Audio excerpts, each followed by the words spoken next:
അപ്പോൾ നമുക്ക് ഈ മാസത്തെ ബില്ലുകളൊന്ന് പരിശോധിക്കാം. അപ്പോൾ മെയിനായിട്ട് വരാനുള്ള ബില്ലൊക്കെ വന്നു. ഇത് കറണ്ട് ബില്ലാണ് കേട്ടോ. അപ്പോൾ ഇത് നോട്ടീസാണ്, ഇതുകൊണ്ട് നമുക്ക് പേ ചെയ്യാൻ പറ്റില്ല. ഇത് ഒറിജിനൽ ബില്ല് വരുന്നതിന് ഒരാഴ്ച മുന്നേ വരും. അപ്പോൾ 6694 കുറഞ്ഞിട്ടുണ്ട് കേട്ടോ. 8 ആയിരുന്നു കഴിഞ്ഞ മാസം, ഇപ്പോൾ കുറഞ്ഞിട്ടുണ്ട്.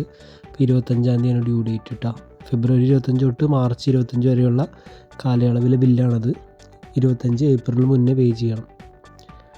അപ്പോൾ അതാണ് കറണ്ട് ബില്ലിൻ്റെ നോട്ടീസാണിത്. ബില്ല് ഇതെല്ലാം ഒരു നീല കളറാണ്, അതിനകത്തൊരു ബാർകോഡ് ഉണ്ടാവും. അത് കൊണ്ട് സ്കാൻ ചെയ്തിട്ടാണ് നമ്മൾ കൺവീനിയൻസ് സ്റ്റോറിൽ പേ ചെയ്യണത്. ഇത് വാട്ടർ ബില്ലാണ് കേട്ടോ, വെള്ളത്തിൻ്റെ ബില്ലാണ്. ഇത്രയും ദിവസം ഞങ്ങൾക്ക് വന്നിട്ടുണ്ടായിരുന്നില്ല, ആദ്യമായിട്ടാണ് വരണത്. ഞങ്ങൾ വിചാരിച്ചു ഗ്യാസ് ഇത് ഒരുമിച്ചായിരിക്കുന്നു, പക്ഷെ അങ്ങനെയല്ല. 4232 എന്നാണ്. അതിൽ നോക്കിക്കഴിഞ്ഞാൽ അറിയാൻ പറ്റും. 1937 വെള്ളത്തിൻ്റെ ബില്ല്. 2295 എന്ന് പറയുന്നത് ഇവിടെ നിന്ന് വേസ്റ്റ് വെള്ളം പോയിൻ്റെ ബില്ലാണ് കേട്ടോ. നമ്മൾ ബാത്റൂമിൽ നിന്നും വാഷ് ബേസിൽ നിന്നും കൂടി പോയിട്ട് അതാണ് കൂടുതൽ വന്നേക്കണേ. പിന്നെ ഇത് ഗ്യാസിൻ്റെ നോട്ടീസാണ്, ഇത് ബില്ലല്ല, ഇത് നോട്ടീസാണ്. ഗ്യാസിൻ്റെയും ഈ നീല കളറിൽ ഒരെണ്ണം വരും. 12942 കേട്ടോ. അത് ഇതുവരെ വന്നിട്ടില്ല. അപ്പോൾ അത് കിട്ടിയാലേ നമുക്ക് അടയ്ക്കാൻ പറ്റുള്ളൂ. സോ ഇതാണ് കറണ്ട് ബില്ല്.